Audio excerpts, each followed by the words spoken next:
नमस्कार। कैसे हैं आप सब? है ना। कल हमने अपनी ज्योग्राफी की जो है पहली क्लास स्टार्ट की थी। मैंने ठीक ठाक ही पढ़ाने का प्रयास किया, फिर भी हो सकता है मेरे द्वारा कुछ गलतियां की गई हो, है ना। तो अभी क्षमा चाहते हैं। बाकी आज अपन देखने वाले हैं जो अगला चैप्टर रहने वाला है अपना राजस्थान का नामकरण। लेकिन अपन राजस्थान का नामकरण स्टार्ट करें उससे पहले अपन देख लेते हैं कि अपन ने कल वाली क्लास में क्या देखा था। जैसे कि अपन को बात करते हैं कि कल मैंने बताई थी राजस्थान की उत्पत्ति। तो राजस्थान की उत्पत्ति होती है 33 सागर और गोंडवाना लैंड से। इसी बात को मैंने घुमा फिरा के मतलब 10-15 मिनट लिए थे और इसी बात को कहने में मैंने वो आपका समय जाया किया, है ना। चलो, तो आज अपन बात करेंगे राजस्थान के नामकरण की। जब अपन राजस्थान के नामकरण की बात करते हैं, है ना, तो राजस्थान के नामकरण को अपन कितने भागों में विभाजित कर सकते हैं? 3 भागों में विभाजित कर सकते हैं। कितने भागों में विभाजित कर सकते हैं? 3 भागों में विभाजित कर सकते हैं, है ना। पहला अपन प्राचीन काल के हिसाब से देख लेंगे, फिर उसके बाद में मध्यकाल और फिर उसके बाद में आधुनिक काल। अगर बात की जाए प्राचीन काल में, तो अपने को जो सबसे पहले उल्लेख देखने को मिलता है वो अपने को वैदिक कालीन में देखने को मिलता है।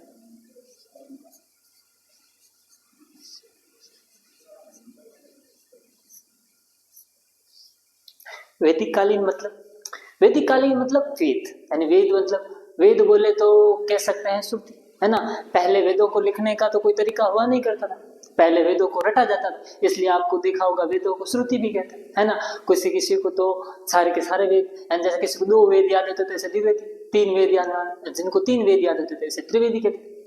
ठीक इसी प्रकार से अपना जो राजस्थान है उस राजस्थान का भी नाम अपने को वेदों में देखने को मिलता है। कौन से वेद में देखने को मिलता है? तो एक वेद है, कौन सा? ऋग्वेद। कौन सा वेद?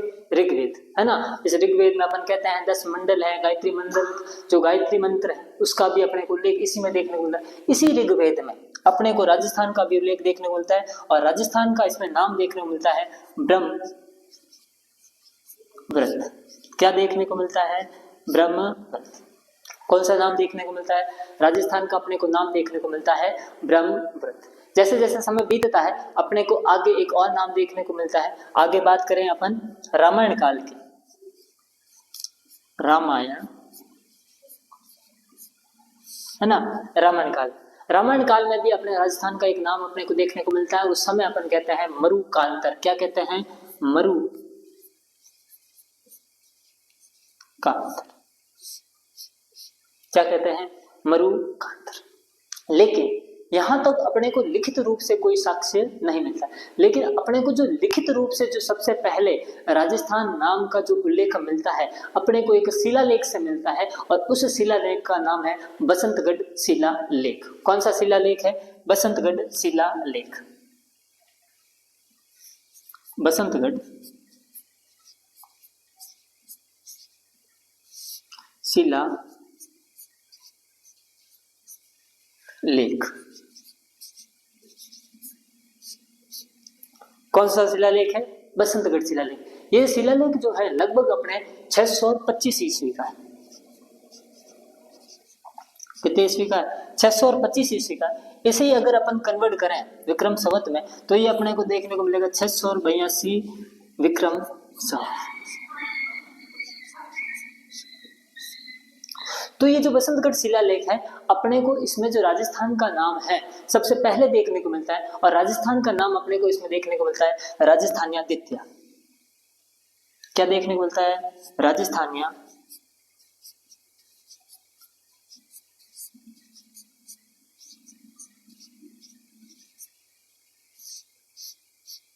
क्या देखने को मिलता है? राजस्थान्यादित्य। तो अब तक अपन ने बात की कि अगर राजस्थान के नामकरण को अपन कालक्रम के आधार पर विभाजित करने की कोशिश करें तो अपन 3 प्रकार से बांट सकते हैं, प्राचीन काल, मध्यकाल और आधुनिक काल। बात की जाए प्राचीन काल की तो मैंने आपको बताया सबसे पहले ऋग्वेद काल, है ना। ऋग्वेद काल में अपने राजस्थान को किस नाम से जाना जाता था? तो ऋग्वेद में अपन कहते हैं ब्रह्मवत। जैसे ही अपने कहा आगे अपने को रामायण काल में किस नाम से जाना जाता है? मरु कांतर। और फिर उसके बाद में अपन ने कहा बसंतगढ़ शिलालेख। और इस बसंतगढ़ शिलालेख में अपने को राजस्थान का जो नाम देखने को मिलता है वो राजस्थान का नाम अपने को क्या देखने को मिलता है, राजस्थान का नाम देखने को मिलता है राजस्थानी द्वितीय। इसके अलावा अपने कह सकते हैं कि बसंतगढ़ शिलालेख में बहुत सी जानकारी देखने को मिलते हैं, है ना। अपन कहते हैं कि ये जो बसंतगढ़ शिलालेख है संस्कृत भाषा का शिलालेख है। एक आबू के शासक हुआ करते थे वर्मलात, है ना, उनके वर्मलात के समय का है ना। ये जो शिलालेख है वास्तविकता में अपने को खिमल माता के मंदिर, है ना, खिमल माता का जो मंदिर है सूर्य में, वहां से अपने को प्राप्त होता है। यही आपका जो बसंतगढ़ शिलालेख है, इसी बसंतगढ़ शिलालेख में आप जब राजस्थान इतिहास के बारे में पढ़ते हैं तो आप वही देखते हैं कि सामंती प्रथा को जो सबसे पहले उल्लेख अपने को देखने को मिलता है वो अपने को इसी बसंतगढ़ शिलालेख से देखने को मिलता है। तो प्राचीन काल में तो अपने को ये सब देखने को मिलता है। अब जैसे ही अपन आगे प्रवेश करते हैं, आगे कहाँ, मध्यकाल में प्रवेश करते हैं, तो आपने देखा होगा कि राजस्थान के आपको नाम विशेष रूप से नहीं दिखाई देते। क्यों नहीं दिखाई देते, जरा इस बात पर गौर करना, है ना, क्यों नहीं दिखाई देते। जैसे बात की जाए, आप कहते हैं मेवाड़, है ना, आप कहते हैं मारवाड़, आप कहते हैं आमेर,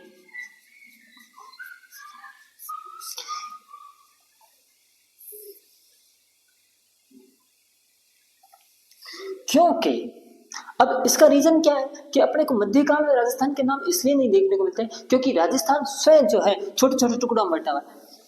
किसी भाग को अपन मेवाड़ कह रहे हैं, किसी भाग को अपन आमेर कह रहे हैं और किसी भाग को अपन क्या कह रहे हैं, मारवाड़ कह रहे हैं।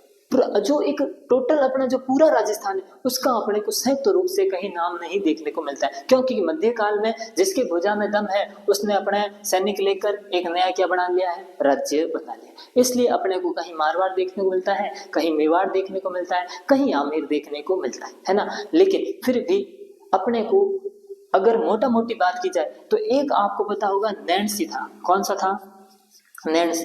ये नैणसी कौन है, तो नैणसी के बारे में आप जरूर पढ़ा होगा जब भी आपने राजस्थान का इतिहास देखा होगा कि जसवंत सिंह के दरबारी विद्वान हुआ करते थे। कौन हुआ करते थे, जसवंत सिंह के दरबारी विद्वान। जसवंत सिंह जी कौन, तो आपने नाम सुना होगा, क्या नाम है, दुर्गादास राठौड़ का, है।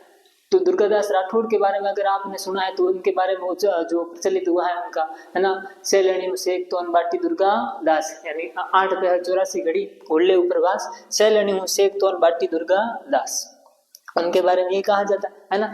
तो ये किसके दरबारी विद्वान है, जसवंत सिंह दरबारी। जसवंत सिंह जो प्रथम है उनके दरबारी विद्वान कौन है, नैणसी। कौन है, नैणसी। इन्हीं नैणसी की पुस्तक है नैणसी की ख्यात। कौन सी ख्यात, नैणसी की ख्यात।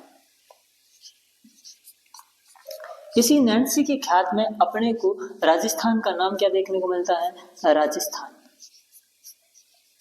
क्या देखने को मिलता है, राजस्थान। एक उसी समय एक और दरबारी विद्वान हुआ करते थे जो कि अभय सिंह के दरबारी विद्वान थे। किसके दरबारी विद्वान थे, अभय सिंह जी के दरबारी विद्वान थे और उनका नाम है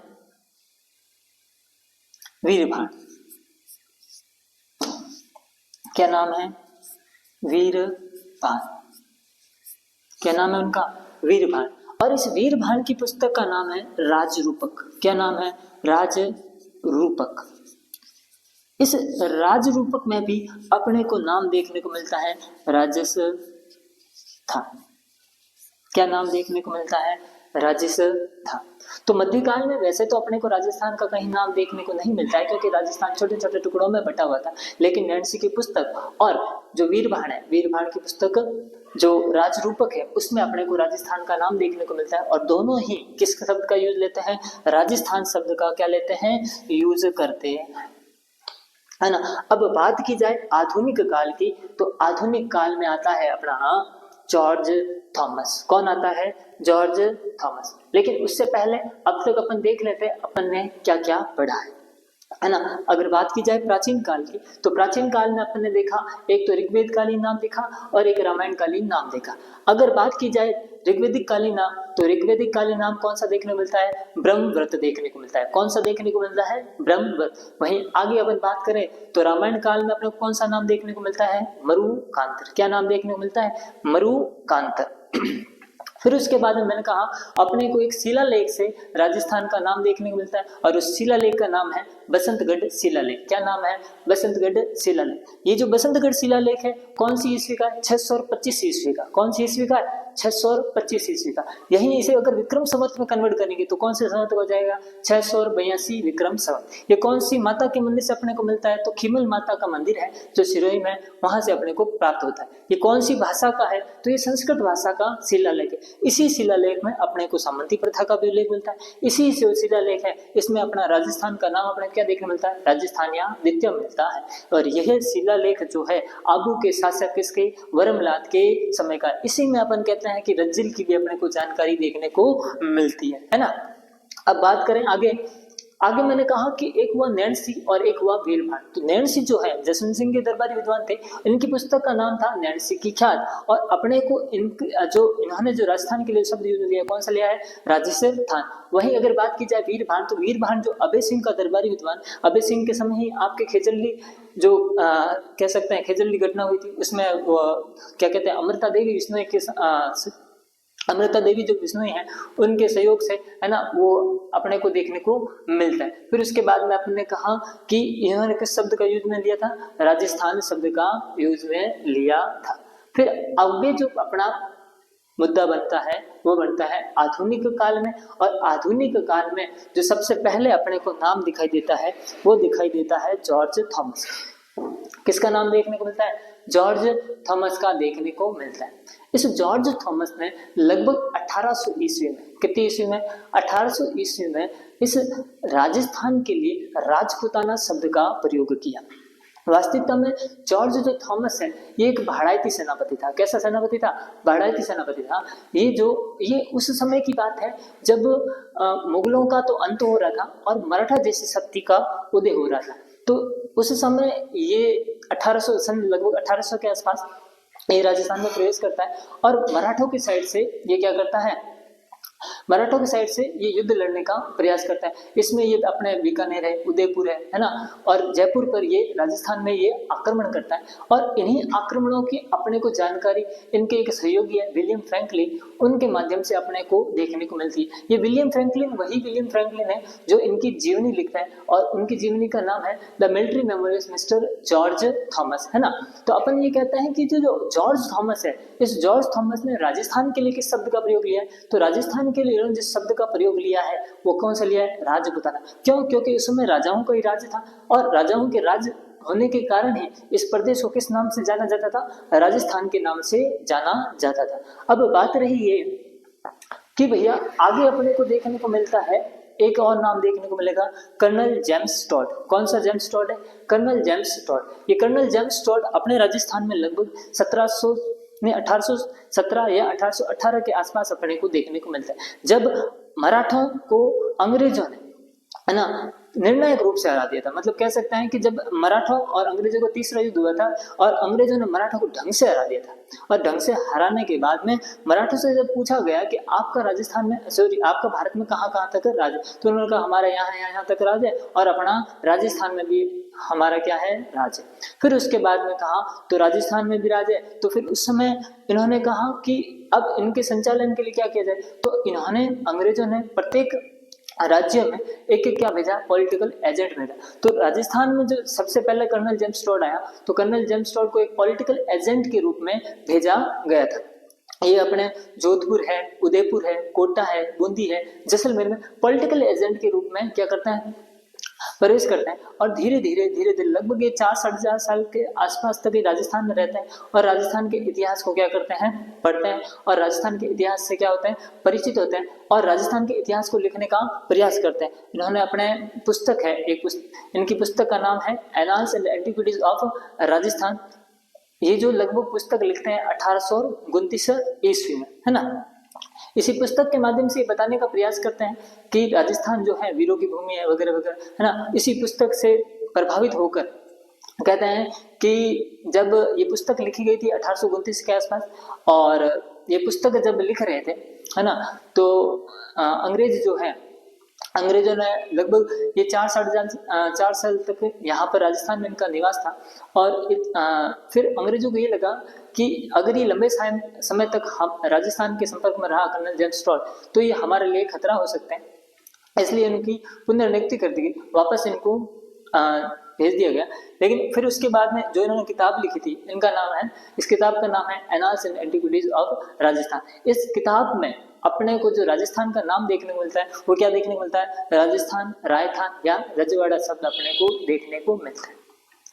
मैंने पूर्ण रूप से ये आपको बताने की कोशिश की है कि भैया जो अपना राजस्थान है, इस राजस्थान के विभिन्न समय में अलग अलग कालक्रम में अलग अलग अपने को नाम देखने को मिलता है। जैसे कि बात की जाए प्राचीन काल की, तो मैंने कहा कि अपने को ऋग्वेद की अगर बात करेंगे तो ऋग्वेद में अपने को क्या देखने को मिलता है, ब्रह्मवत। वहीं रामायण काल की अगर बात करेंगे तो अपने को देखने को मिलता है मरुकांत। अगर मध्य काल में बात करेंगे तो नैणसी और वीरभाण जो है, कौन से शब्द का यूज मिलेंगे, राजस्थान। उसके बाद में अपना जॉर्ज थॉमस आता है, और जॉर्ज थॉमस इस राज्य के लिए राजपुताना शब्द का प्रयोग करते हैं। और उनके जो सहयोगी है विलियम फ्रैंकलिन 1805 में, है ना, वो जो पुस्तक लिखते हैं उसका नाम है military memories mister George Thomas. फिर उसके बाद मैंने कहा कर्नल जेम्स टोड आते हैं, और इनकी पुस्तक का नाम है annals and antiquities of Rajasthan. इसी पुस्तक के दो भाग है, एक भाग जो 1829 में पब्लिश होता है, वहीं दूसरा जो भाग है 1832 के दौरान अपने को देखने को मिलता है। एक इनकी और पुस्तक का नाम है पश्चिमी भारत की यात्रा, वो लगभग अपने को 1839 के दौरान देखने को मिलती है ना।